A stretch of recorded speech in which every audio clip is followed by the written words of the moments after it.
I've got my bearded dragon sitting on my shoulder. You'll get to see him in the video. What's a bearded dragon? It's like a lizard from Australia. Oh, a lizard. Yeah. Oh, It's so cute. I'm wow. like the weird lady, animal lady right now. It's so funny. I can't wait for you to see this video. Did you just get it? No, we've had him for a few years, a couple of years. Oh. And he's been in his cage, and I just, I haven't had enough time with him. And so I was sitting in here doing office work and just had him on my shoulder. You know, they're actually kind of, they're funny little animals because they do bond. And so, you touch him and pet him. Oh, I got to do this so you can see it. He loves when I pet his ears. I think they're his ears. You can see when I pet, he goes, "Oh, that feels so good." You're gonna have to see this video. He's eyes shut, and he's "Oh, that's right. Aww. It's the best." Oh, but he's "What is that?" He's staring at the computer. Anyways, so tell me how you been. I've been pretty good.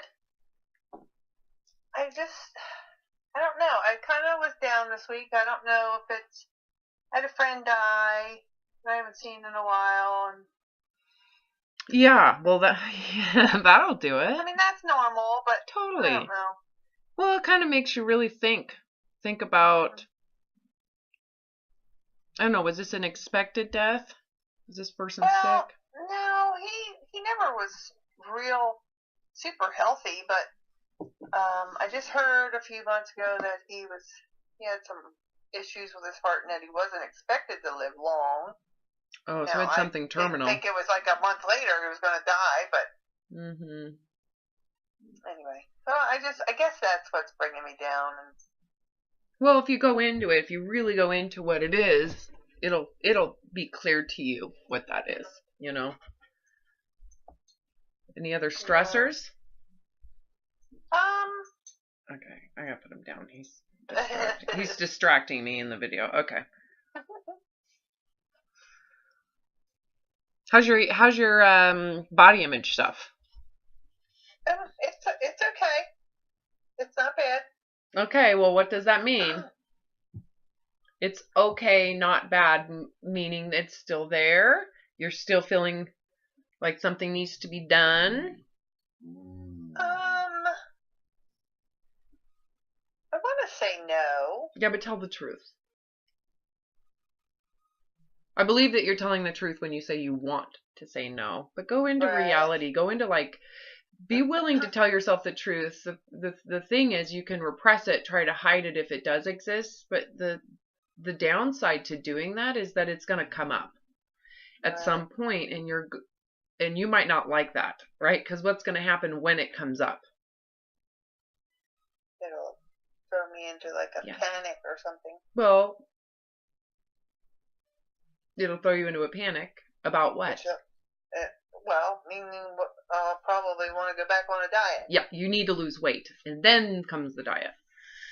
And so by repressing it, you're basically just postponing recovery. This is painful either direction, right? So like I said, this is like being in pause. There's a benefit to it. There's no pressure. Nothing has to get fixed. It feels relieving. Kind of like being on sabbatical. You're on sabbatical right now. It's kind of nice. But if you are committed in your mind that this has to be addressed or fixed, the body. If there is a commitment in your mind somewhere down in there that you've repressed and pushed down, if there is a commitment, that means at some point this has to be fixed and addressed. It's going to come up. Do you feel that way, or is there nothing? Well, I've been enjoying the freedom of not worrying about every minute, and I'm You're on sabbatical. Yeah, maybe. That's what I meant. Right. Like, it's kind of nice. Part is the sabbatical. Yes, it is a nice feeling. Mm-hmm. Like trying to be in tune with what my body needs as far as hunger and. Yeah, not Which having. I still feel like I could sharpen that up a little. Like I still feel kind of cloudy sometimes about that. Well, that's understandable, right? You understand why that would be cloudy. Because it's kind of new to me still. Or? Yeah, well, that could be one reason. It could also be cloudy because you're aware that at some point, again, this is the downside of having this repressed, is that your brain is evolved enough to consciously hold on to the fact that there's risk of famine. Even if that risk is far distant, it still holds on to that risk of famine. And when you say risk of famine, do you mean me putting myself on a diet, or risk of famine like the world falls apart and the whole world's Well, that's hungry? what the brain thinks, but it's attaching it to your perception of famine through diet. Okay. Right? So your both answers to both of those is yes and yes. Right? Because the brain isn't wired to, it's not consciously aware that famine is coming from you imposing it upon myself. Correct. It doesn't know the difference. So yes and yes. Both. You know what I mean? So that's why I said, when you look at your the brain's like, it's going to hold on to, even though you're on sabbatical, for example, like you have given yourself freedom right now to not do anything or be committed to do anything right now. Mm-hmm. But if you still have those feelings about your body that are negative, that's why I said, just tell the truth. If they are still there, I'm not disappointed. I know that they're there. I want you to admit it. Mm-hmm. But if well, yeah, I guess they are. I know I use vague words. I guess I think maybe I know I do that, but yeah, yes, they are still there, but I cannot say that I'm unhappy when I look in the mirror. I mean, I look in the mirror and I think, oh, you look pretty good. You know what I mean? Like, I'm okay with what I see in the mirror. Okay, so, but when you go out in public, when you see other people that are, so that's one situation where you feel good. I feel fine when I look in the mirror. Do you feel fine when you go clothes shopping? When you're going on a date with your husband?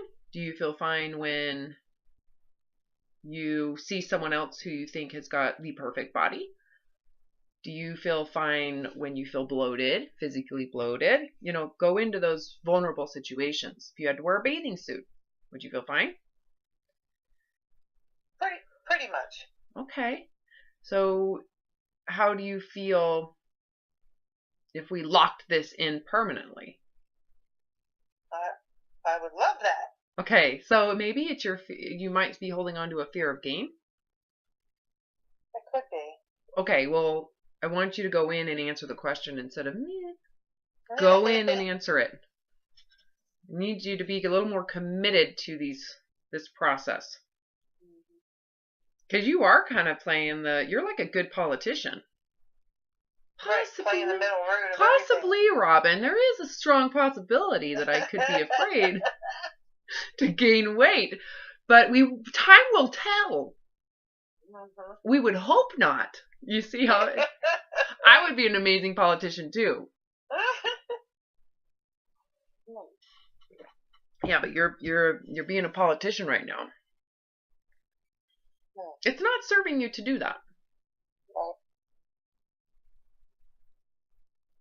It's almost like get the feeling you're clearly not in distress. You're clearly doing just fine. But I get the feeling that you are absolutely in denial. There's some denial going on here, but it's not unconscious. You're conscious about it only because I could be so wrong right now, so correct me if I'm wrong. The feeling I'm getting is that you really enjoy this break and you do not want to deal with the issues because your break will end. Sounds about right. Does it? Yeah, I mean, I guess it's just, I'm really enjoying where I am right now, and I just, from years past and history, I just feel like I know it can't stay this way. Well, why don't we solidify it one way or the other? I think there is a way to know if this is going to stay or not. See, this is where I'm like, I get the feeling you're like, just don't look at it. Just don't look at it, and we won't have to deal with it. Mm-hmm. And I'm sitting here going, well, I guess what you need to see is that if you look at it, you're going to find out if it's going to come back or not. And you kind of need to find out.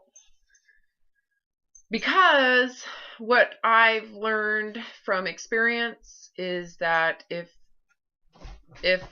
it's still there, it's going to be there and it's going to come back. And so why wait for it to be like in the face when you can just look at it ahead of time and go, oh, I got to face some issues. There's still a couple more issues I need to look at and address with body image specifically, right? And there might not be. This is the thing. You could be closing your eyes for no reason at all, and it still somewhat makes you feel like you have to kind of be like, hear no evil, see no evil, speak no evil, all that. Like, be in denial. Don't even look at it. So, go into gain. Let's go into gaining. So it sounds like you're really clear to you that I don't need to be thinner. Like, that's clear to you. You are like, over, right? Uh-huh. There's nothing left in that area of body image. You do not need to be thinner than this. Right. Okay. So that feels pretty solid? Yes. So if someone said to you, okay, Julie, we have the best next thing, and you could be thinner, would you take it? I might be tempted to take it, but if it was putting me back into that place again of where I've been, I would not take it. Okay. Yeah, okay. So the thing is, from what I'm hearing from that answer, is you still believe in thinness is better. That might be what you're trying to repress. Well, right, because I probably do believe that thinness is better, but I don't want to go back to that restriction with the suffering, denial, and right, the pain that's involved. Like, okay, if so it just magically happened, I'd be like, yeah. Okay, so that tells you hear what that's. You get an understanding of what that means. You still believe in it. There still is thinner is better. There still is the wanting of the. I take that back. You don't necessarily want to be thinner, but if given the opportunity, you would take it. Right. If it was like free, like if it was. Yeah, that's funny. Yeah. That's hilarious. Because you and I both know that it doesn't come free ever. So yeah, right. I think this is an important step that you're realizing I don't want it because it comes at a high cost. The cost is not worth. It's not worth the cost. Right. But there still exists the illusion that it is a benefit. Well, so what I guess you might want to see is that the benefit is only relative. It's relative to being around people who believe in thin supremacy. So it's only around those types of people, which there are a lot of, right? Yeah. But I would say if, and this has to be realistic, but the goal would be that you no longer see thinnerness as better. You see that is absolutely an illusion. It is an illusion. It's in relation to cultural dogma. So this would be like saying to someone, let's use foot binding in China. Mm-hmm. Let's imagine that you're getting therapy for an obsessive compulsive foot binding issue. Okay. The thinner, it'd be like saying, well, I accept that my feet are as big as they are. I can accept that they'll never be smaller than this, Robin. but I still want my feet to be smaller. Do you hear that? So then you're not really accepting it. Well, you are, because it hurts. I don't want the pain. I don't want the disfigurement. I want to be able to walk. I want to be able to take care of myself. I don't want to have to be paralyzed physically. But and I don't feel bad about it anymore because I can't suffer anymore. However, if someone came to me and said, "We can make your feet smaller," I would take it. Do you hear that? So that's still to me, you're in recovery. The fact that you're seeing clearly, it comes at a high cost and I don't want it. A lot of people who are chasing that thinnerness or foot binding smallerness believe that once their feet are smaller or their body is thinner, that it's freedom. Like you will win. You get you've reached the destination and you're good. And similar with foot binding, it comes with suffering, right? You have to be in pain. You are not going to be mobile. With dieting, you are psychologically paralyzed from the dieting. You have to restrict. You have to be obsessed with food. You have to constantly manage your weight. So your life energy is devoted to that. So it's, in a way, it's emotionally and psychologically paralyzing. Plus you have all the binging that goes into it, right? So that suffering you're sick and tired of, and you're recognizing that you can't do that anymore. You are done. You cannot afford to do that anymore. It takes you into a very dark psychological place where you're considering suicide, right? Mm-hmm. So the benefit of being aware of that and being aware that it doesn't go away when you're thinner is huge. That's a big deal.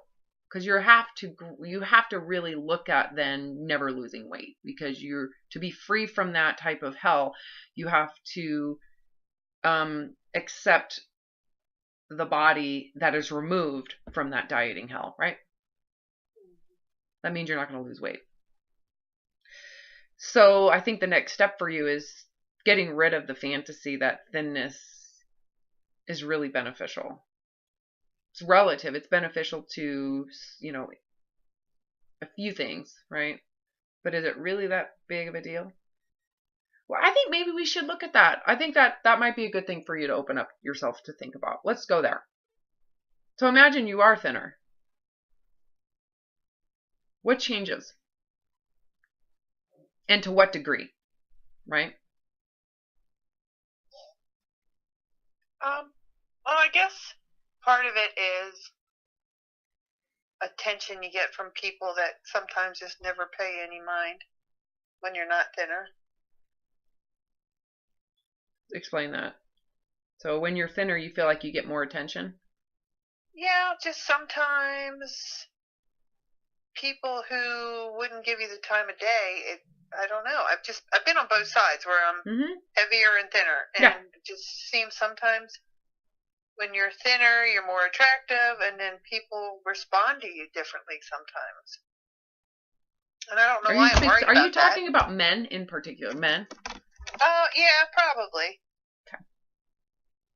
Women can too, especially if they're if they're that way, they will become threatened, right? It feels threatening. So that's true too. I've had that too, where I've had women that are almost kind of mad at me, and I never even knew why. I know, and they don't even know you, and you don't know them. Yeah, you get dirty look. And like they're treating me like they hate me, and Yeah, so that's not a good thing either. Yeah, well, and keep in mind that it's your perception is also inflamed. So you think everybody's caring about you and we're looking at you and wanting to be like you, and at the same time you think everybody's proud of you, and so you're magnifying your own self-perception and projecting it onto everybody around you. But there is some truth to it, so I'm not going to deny that. Well, and I do, and I mean, while we're on that topic, I do feel like that I'm overly sensitive to, like you just said, that everybody's kind of worried about me. Well, that's whether the narcissism. Good, bad, or otherwise, Because you are the center. Everybody's looking at you. as if you are the source of their enjoyment. You are the source of their pleasure, or you are the source of their discouragement and disgust. Right. So how do you, I mean, I know we've talked about narcissism before, but how do you, like, get your perceptions back into reality that, I don't know, that it isn't all about you? And I don't think I do it from an egotistical standpoint. I think I do it, I don't know, more of a hypersensitive to people around me and feeling like they're judging me. Yeah. Well, and that comes from feeling vulnerable to survival. So that to me is like, oh yeah, that's part of your wiring. You can't get rid of that. But it's triggered, like it manifests in certain circumstances. So it's not necessarily manifesting in the environment. It manifests when you feel insecure with yourself. When you feel that you are inadequate, it creates vulnerability to other people's perception of you. Right? So if you felt internally adequate, good enough, what happens to how you feel about other people's perception? Just awareness of other people's perception. If you inside feel comfortable with yourself, neutral, again, not egocentric, but the neutrality of I'm good with it. I'm good with it. Go into any type of belief system that you feel good with yourself. What happens to your thought process around what do other people think about you in that area? What happens? Well, you don't need their approval. And so you don't even consider their opinion. It doesn't even come to your brain. You don't even care. So what you're describing is how it works for my brain, your brain, that dragon's brain. It's that animal part of the brain that is wired. If you feel you are weak, incapable, and insecure, you are going, it's specific to your attractiveness, your intelligence, your political position. I don't know, anything where you're going to actually care what other people think, and you will think about it, and you will be seeking feedback. So it's kind of like how your brain takes something that feels like it could threaten you, and it magnifies it in your awareness. So it's almost like it's in your brain and you have to think about it because it's something you're concerned about. So it always starts with an intrinsic internal concern because you believe it's important. So there's an important program because you're not born with this. It's kind of like looking at it from our first world American culture, right? If you believe that the way your sexual attractiveness is your role in the moment, and you're out in public, you're going to be concerned about what people think if you don't feel personally attractive.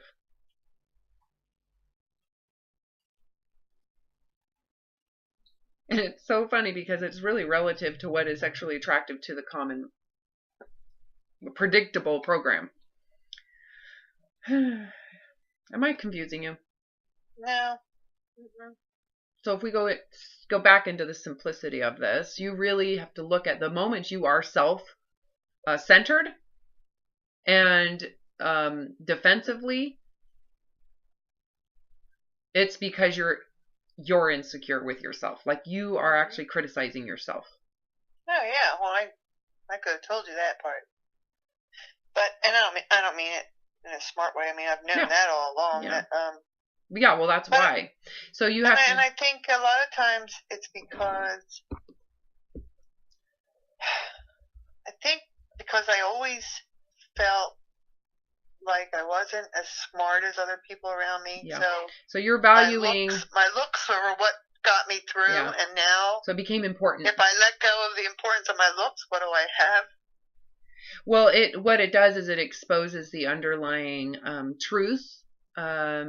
But again, what you're not looking at are for you to feel not smart, you have to hold in your mind a standard of smartness. that you're supposed to be. Like there's some idea of what smart is. So you have a fantasy of smartness. Like it's a visual in your mind of some type, or a visual concept of what is smart. And then for you to feel dumb, you have to compare yourself to that smartness and then criticize your reality to that. There's always has to be a relationship between a smartness and a dumbness. To get dumbness, you have to have a concept of smartness that you're comparing yourself to. Right. You're not questioning the concept of smartness as the problem. Okay, so even if you are dumb, if that is the truth, does it make sense to hold yourself to some sense of smartness? So this brings me to self-criticism. Self-criticism is actually very narcissistic in nature because you're telling yourself that you are superior and should meet superior standards. And so being normal or real is inferior. So it really comes down to the narcissism in the standards that you are internalizing as what you should just arbitrarily meet. I have another client who is constantly, she's got pretty significant mental health issues right now, and she's going down in a spiral. And to where she could clearly be diagnosed with major issues, and she's aware of that. And she's like, Robin, I'm going nuts. And she didn't see that she is desperate. There's a desperation to meet these standards that are way above her means. And to reach them, it requires she's mentally ill. Like obsessive, compulsive, paranoid, super controlling, hostile, and reactive to anything that gets in the way. She's not seeing that what she's trying to strive for is unrealistically out of reach. If it was within reach, it wouldn't require mental health problems. Right? And so if she doesn't reach it, she thinks she sucks. Think about that for a second. Is it her that sucks, or is it her holding herself to some unrealistic standard that sucks? Especially if to the standard. Yeah, especially if that unrealistic standard requires that she be compulsive, obsessive, paranoid, controlling, nothing, radical around everything in her life has to be eliminated so that she can reach this goal. And for what?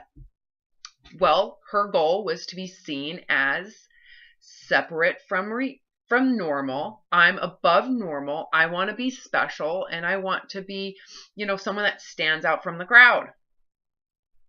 So part of this might be that you have a similar goal in that you wanted to stand out from the crowd. You wanted to prove your specialness. And so you hold yourself to standards that are above norm, human normalcy. You are reaching for some concept of, I'm unique. It's like, so when you thought, well, if I'm the smartest, like that's still a way to separate yourself from the pack, right? I want to be seen. I know I'm not the smartest. That's why I think. Yeah, but at one point you probably glamorized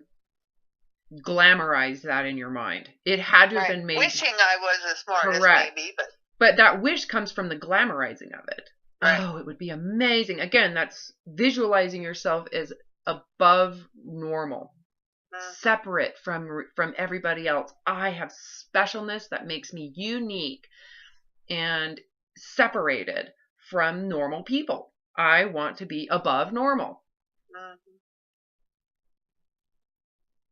You know what's amazing is that's promoted in our culture. It's very much so promoted. Right?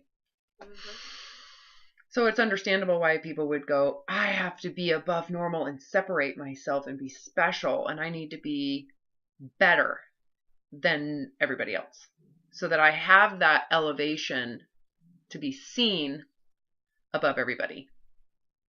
I have to be seen. I need to have the attention, and it's positive attention, like on a pedestal, right? Do you recognize that feeling? Oh, yeah. You just described me, totally. Even the part about the other woman Felt like you were describing me to myself. Yeah, because you've probably been that way with other people. Yes. Hostile, whatever, all that stuff you just said. Yeah, well, all of those things. I want to rewind a second when you said you're describing me. I'm actually not describing you. That's not you at all. That is the system I'm describing.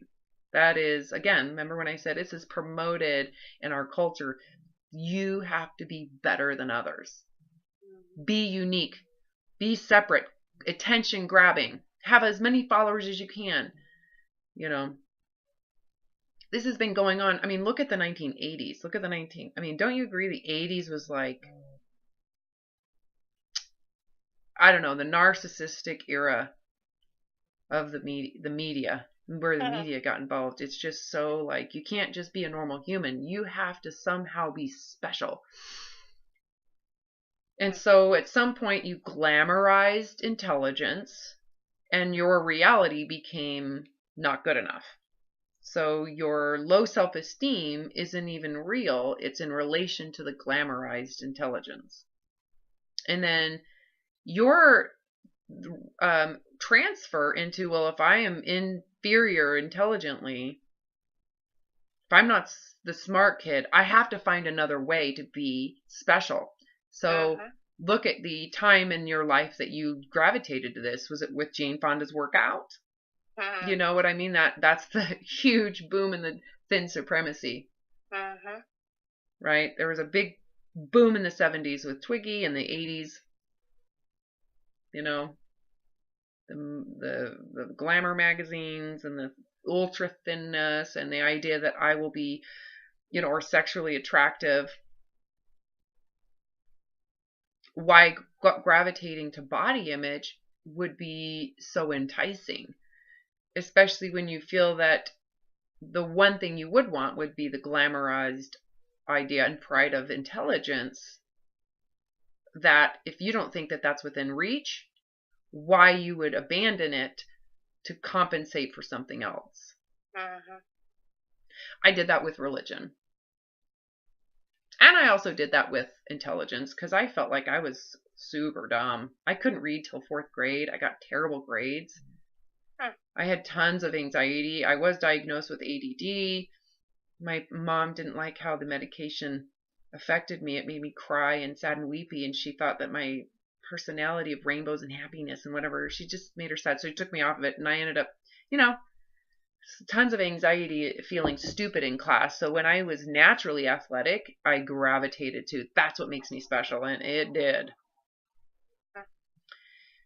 Right? So it makes sense if you feel inadequate underneath it all, why you're grasping at something.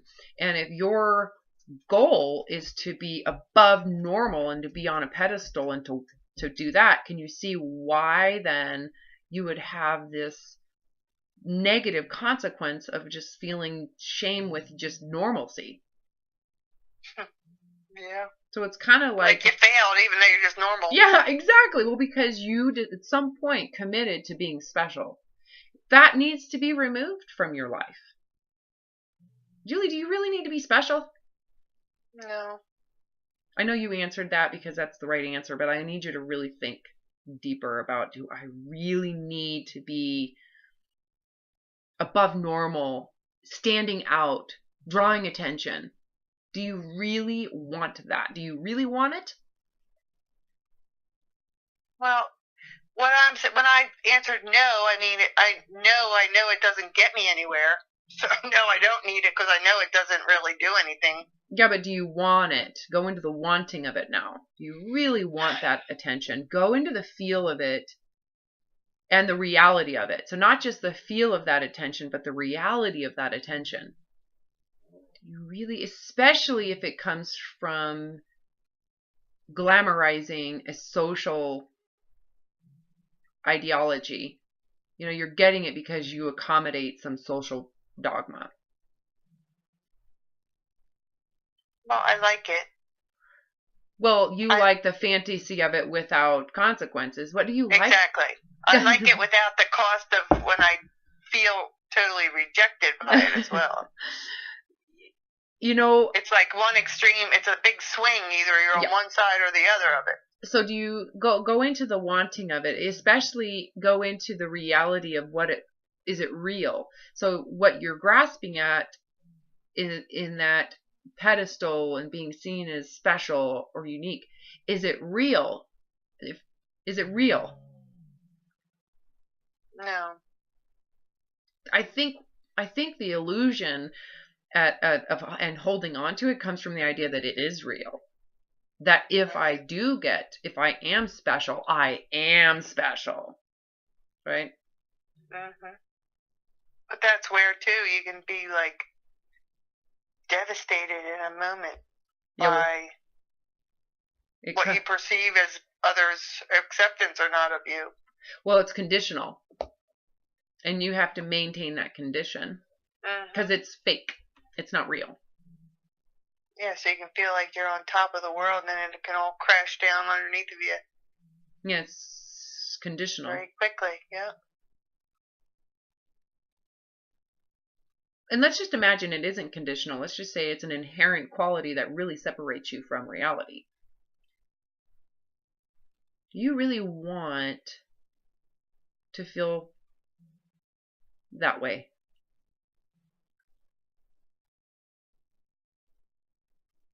If your answer is yes, you should say yes, because we can. Either way, I'm going to go into what that is that you're trying to seek.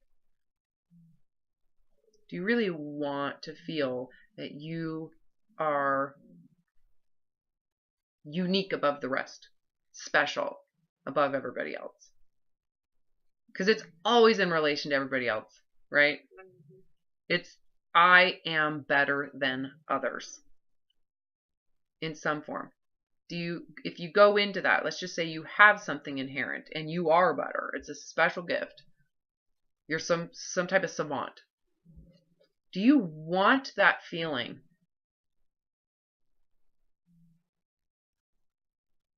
Feeling of thinking I'm better than everybody? Yes. I think I inherently believe that I'm different from people. Yes, that's separation. That's where I'm at this conversation. It's a feeling of separation. I think I'm different. I can't necessarily say I feel like I'm better than everybody. It's the same. I just sometimes feel like I don't fit in to just like this group of people that all follows along with. I don't know. Okay, so I'm talking about the feeling of separation and a betterment. Like I'm better. I have to be unique and I have to be higher than and I have to be on a pedestal so people praise me. It's a praiseworthy difference.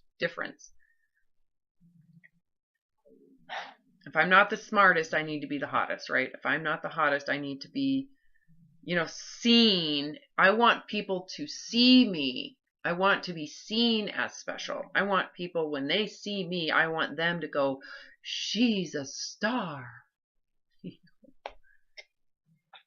Special. I mean, I think yes, I have to say yes, okay. But that's okay. You don't even need to excuse it. I don't even feel like it's I don't know. So what that is a sense of wanting to be separate.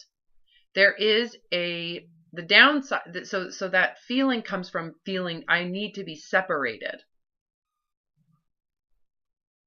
Go into the feel of this. Just open your sensory systems. You don't have to understand it logically or intellectually. Just go into the feel of this. It should feel like I want to feel separate. But sometimes I don't. I feel like I don't want to be separate. I understand that.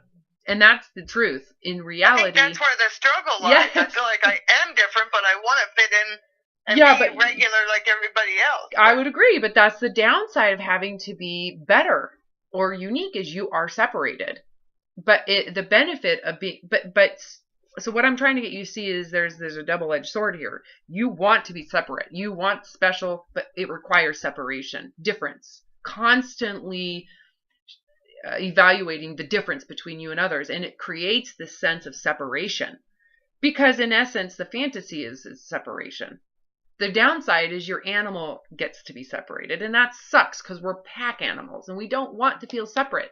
So the weird thing is you're creating a separation or a pedestal of I'm better or I'm unique and special I have specialness, and it creates separation.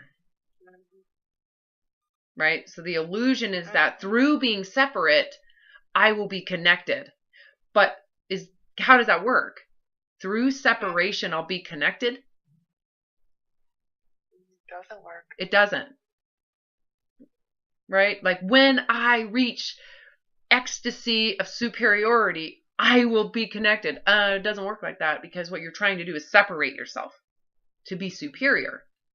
And all it does is create disconnection. So can you see why, inherent to the goal of being superior, you end up feeling completely disconnected, lonely, isolated, and why you have so much kind of fear around rejection, abandonment, disapproval, and how insecure you are, because you've separated yourself in your mind as superior. At least you're trying to promote superiority, thinking you'll be connected when you're inherent to the goal of superiority.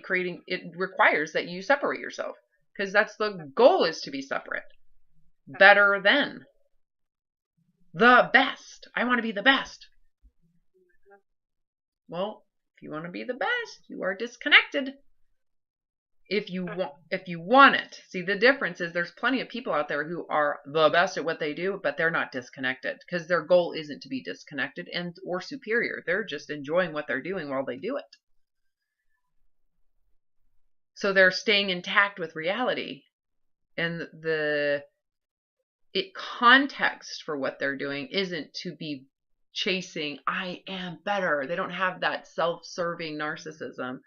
They're not trying to compensate for feeling inadequate. So this, as you know, what you're going to have to do is go into your inadequacy. You're not smart, right? You're not the smartest. So you're not the hottest. Who gives a shit? So you have to really kind of go down into your reality, go into your truth. You know, this is hard to do, because if you are dogmatically holding yourself to a standard that is above your reality, what I'm suggesting you do is look at your shittiness. And that doesn't feel good. Again, if you're holding yourself to standards of superiority in some other program, to look at yourself feels horrible. Because it feels like you are a piece of shit. If we look at it, you are going to find out that you suck. And that feeling is like very triggering. That primal need to fight or flight. You need to hide. You need to shrink. You need to defend yourself.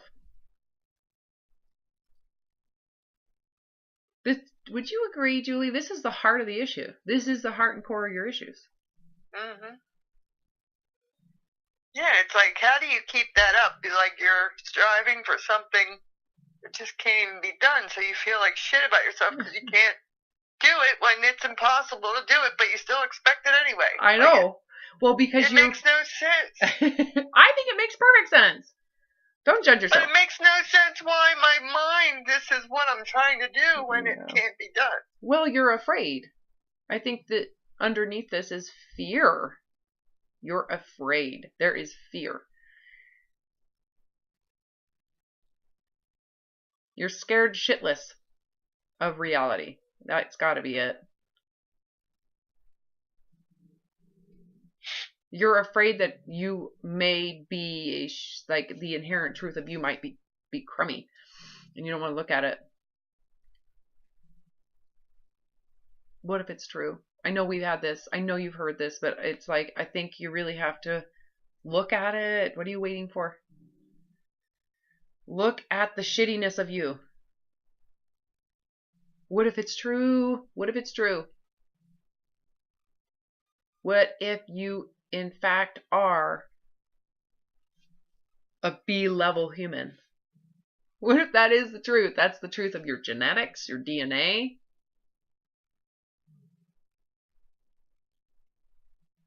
Gotta live with it, but Well, don't escape that thought. Don't turn your back to it. I want you to go back there. Look at it. I'm going to bring you back there. What if you are a B-level human? B- level. What if that is the truth of everything? Like, your spiritual capacity, your emotional capacity, your intellectual capacity, it's all B minus. And that's the cap. That is your cap. You know, the overreaching has caused mental health problems. If it was real, it would be easy. It would be within reach. You could conceptually do it. Right? Go look at the truth. What if it is true? You are a B minus human being. Can you open yourself up to it? Can you feel the desire to turn your back from that, even looking at it? Like, don't look at it, don't look at it, don't. Well, what if it's the truth? If it is true, avoiding looking at it, what's that going to do? Just keep you chasing after something you're not going to get. Correct. It's like, you know how, have you ever had any friends who had spouses that were cheaters? Uh-huh. And they were in so much denial, so much denial. It was clear as day. It was obvious to everybody, obvious. And they're just like, can't look at it, can't look at it, don't look at it, don't look at it, doesn't exist, it doesn't exist. But yet they're living in alcoholism. They're completely hiding from the situation. That's what you feel like right now with this discussion. What if it's true? Open yourself up to it. I've guided you here. You paid me to do this. You're not doing this on your own, so let's do it right now. What if it is true that your DNA, the body we're born in, the genes, everything, you are a B minus?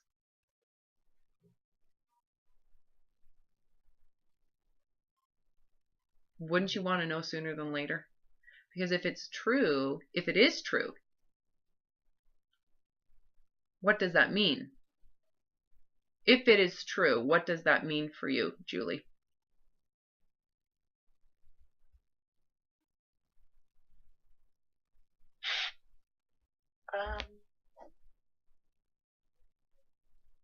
If it's true, then I just don't have to try to find it anymore. You don't, right? Because that would be such a waste of your life. Yeah. Like a complete and total waste of energy, effort, and even a waste of feeling bad. Like feeling bad about something that's never going to change. What a waste. You know, feeling bad for nothing. Feeling bad is like a lot of energy. Think about how much energy and effort goes into feeling bad about yourself. I mean, it's a lot of effort. Thinking that it'll motivate you to change yourself, when if the goal in mind is not even within reach, all of the feeling bad is just like useless energy promoting something you'll never even be able to do. So what a waste.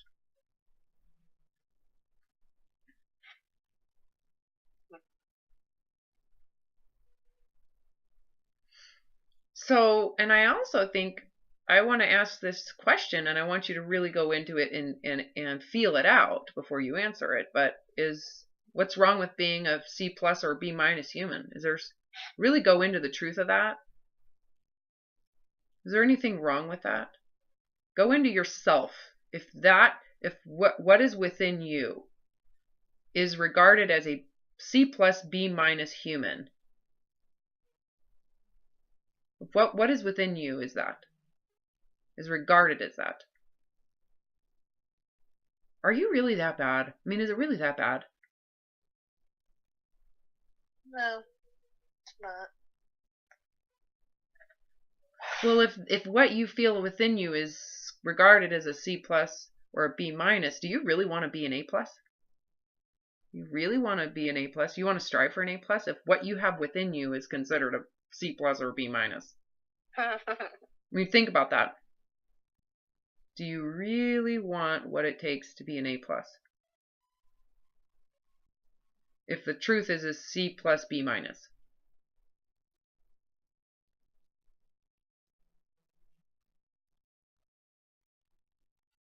No, I guess I don't even know what it really means anyway. I don't even know what I think an A+ person is. Well, whatever that is, it's the superiority, it's the specialness, it's having the uniqueness, it's the separateness. If everything that you are and are doing inside is worthy of a C plus B minus, do you really want to have to do what it takes to be an A plus? Do you really want that A plus if it takes more than what you've been doing? No. Because it, like I said, it just sets you up for feeling crummy when you can't reach that goal. Yeah, so is it really as magical as you've painted it to be in your mind? Is it really that awesome? If it requires the person striving for it to suffer, is it really that worthy of promotion? Should we be promoting standards that require the person suffer to reach it? Yeah, because it's not something I would teach my daughters or granddaughters. Nobody. Or your worst enemy. Right. Right? That's just like, that's hell. So you got to be able to feel that within yourself. So what I'm talking to you about is what you would tell your daughter. So I'm talking to you as if I'm your mother. Or you know what I'm saying? I'm giving you this. You have to do this for yourself. I can't just say it out here and you go, wow, that sounds great. You have to go into this internally. And what you go into it, what you go into it internally with is your will to recover.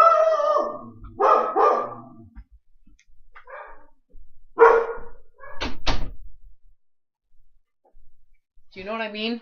Like, how much do you want to really end this? Oh, I want to end it.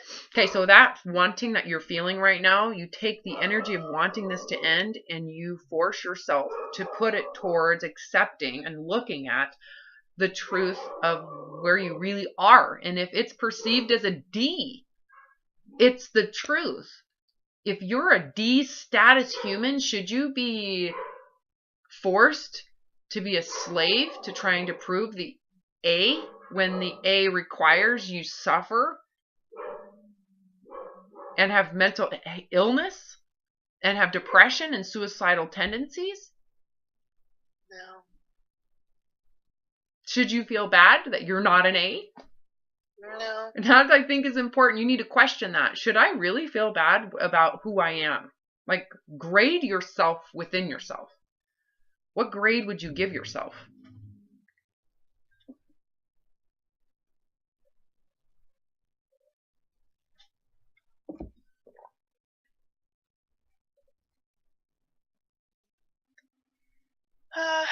Are you a rotten egg? No, I'm not a rotten egg. You know, I remember thinking about myself as a child, you know, because I was so disoriented as I grew up because of all the brainwashing that I lost real touch with the truth of the essence of what I want to call me. You know, I lost the truth of that. And I remember going into that feel of, well, who am I anyways? You know, I don't even know who I am. So how do I grade myself? I just went, well, I know what it felt like as a child in my innocence. It was beautiful.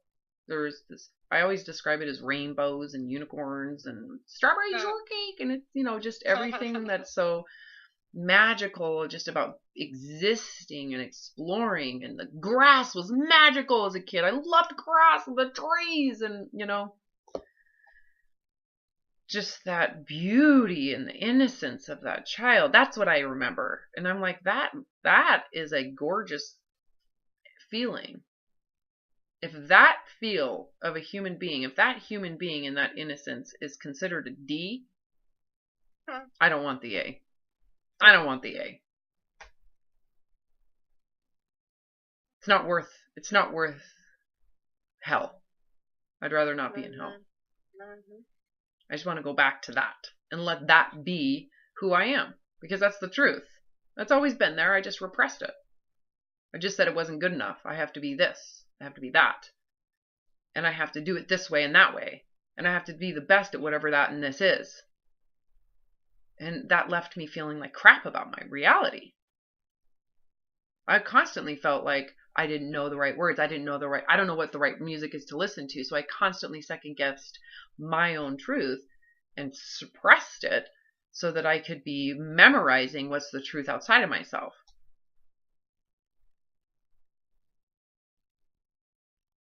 Did I just describe it? Mm-hmm. Yeah. So go into that part of your thought process. Go into it. Does it make sense for you to continue to feel bad about yourself? Look at the goals you've held yourself to. Look at them and look at your reality. This might be causing some cognitive dissonance because you've never questioned the goals that you're holding yourself to. You've never questioned them. You've always actually probably held them as sacred. Like, it's a sacred belief. We should be the smarter people. I should be smart and clean and organized and perfect, and I should meet all these standards, and I should be going to church and donating money, and I should be, the layers and layers of what you should be doing. How much of that still exists in your thought concept or your daily background noise? I should. Oh, I shouldn't. How much of that is happening? A lot. Yeah. Well, ask yourself, well, if it was up to me,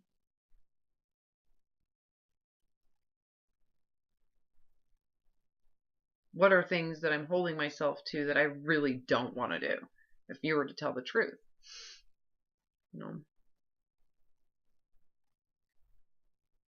Are you criticizing yourself for not doing something you don't want to do?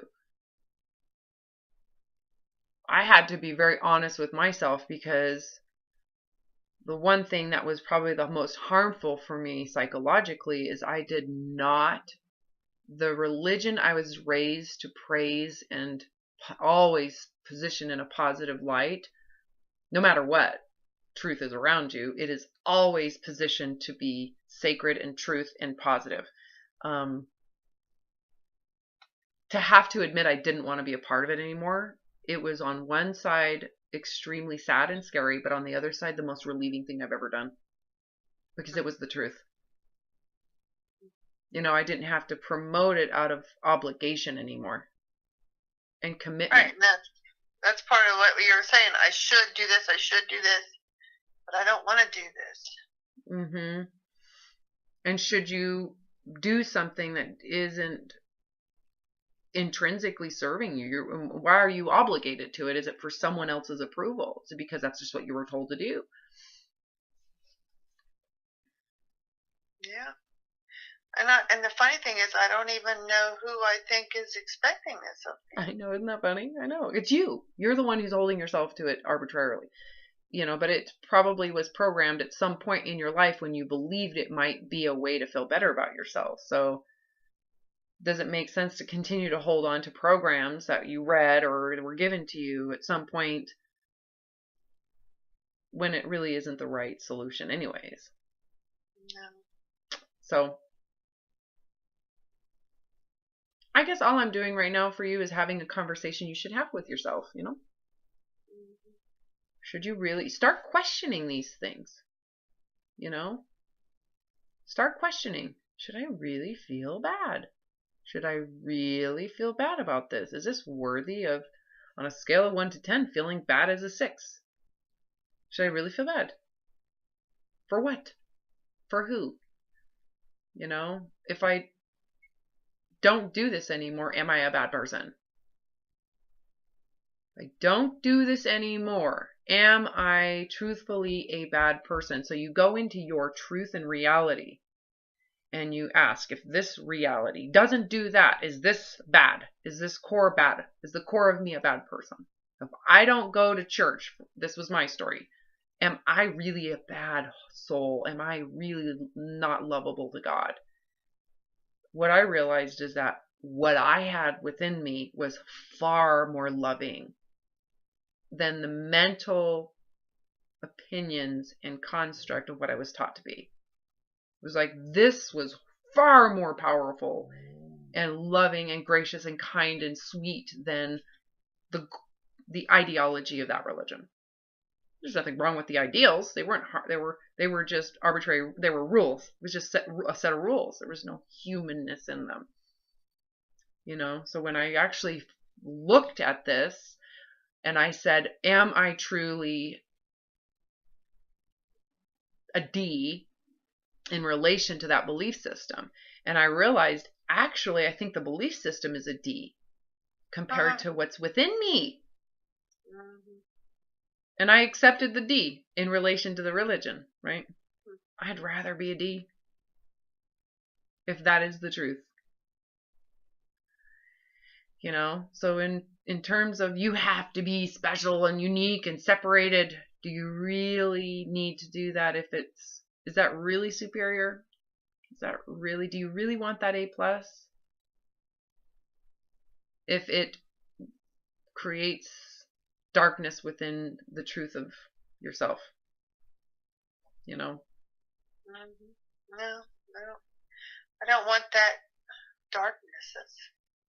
Well, the darkness comes from feeling bad about yourself in relation to these standards, right?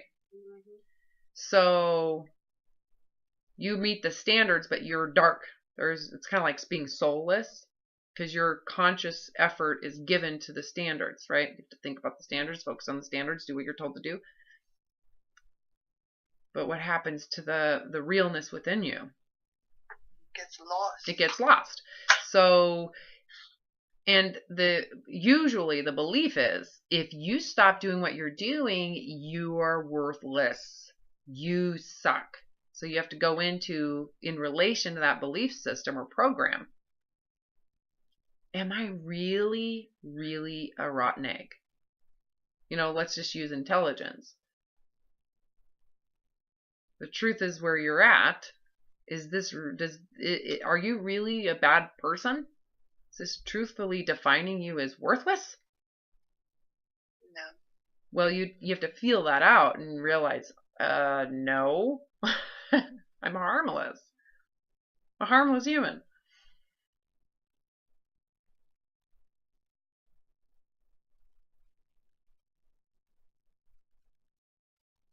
So knowing the difference between those two, the truth of what I feel from within and the truth of what I'm expected to reach and attain from without, on the outside, within or without, on the outside. I'm with the outside object, outside accomplishment, or I'm with inside my reality of my soul, of self, or self, whatever that is. I think what you might want to look at is you've been seeking without. Like, I will be secure with outside approval, with outside attachments, with outside work. When in reality, the inside, what's from within, is the truth, no matter what you're looking for. Like I said, let's just say you want to be smart, but you're actually dumb, you are dumb. If that is the truth of your essence of your being, it is dumb. You might want to accept your dumbness, right? Because if you accept your dumbness, you are now given the freedom to be authentic and real and pursue what brings your heart joy versus to pursue what brings what's acceptable to others. And the crazy thing is, others accept you. They get the acceptance. They're the ones who are doing the acceptance. So they feel acceptance, they do acceptance, and you get nothing out of it. You're just like going, okay, well, do they accept me? I don't know, because I don't feel it. No one can give you their acceptance. You have to do it yourself, to be honest with you. Even your parents, even your children, your dog can accept you. It really doesn't do much for self-acceptance.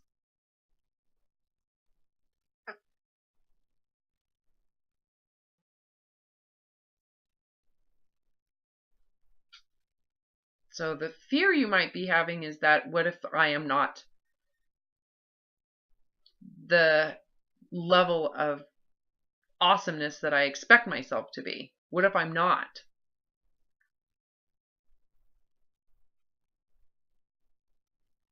If you're not, what will happen?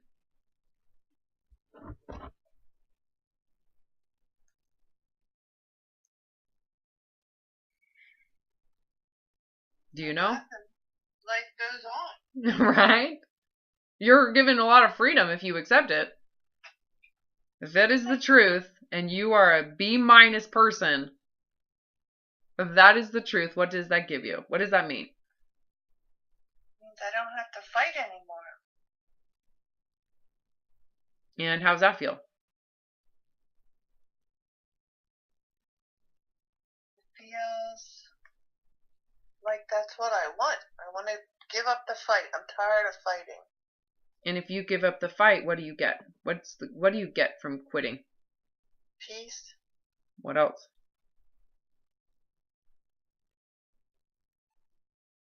I guess just a calmness and satisfaction with what I have and who I am. And then what?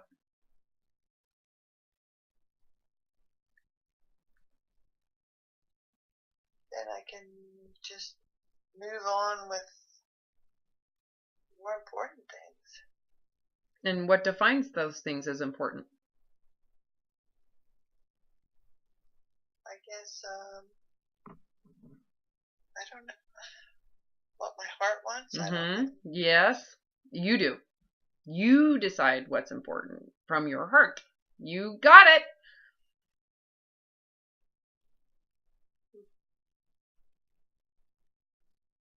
In other words, you get freedom.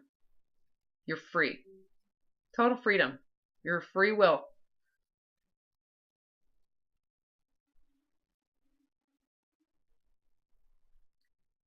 Doesn't that sound awesome? Sure does. Right? It's amazing.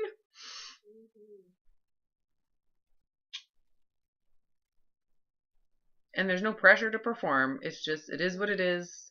And you stay true to your reality.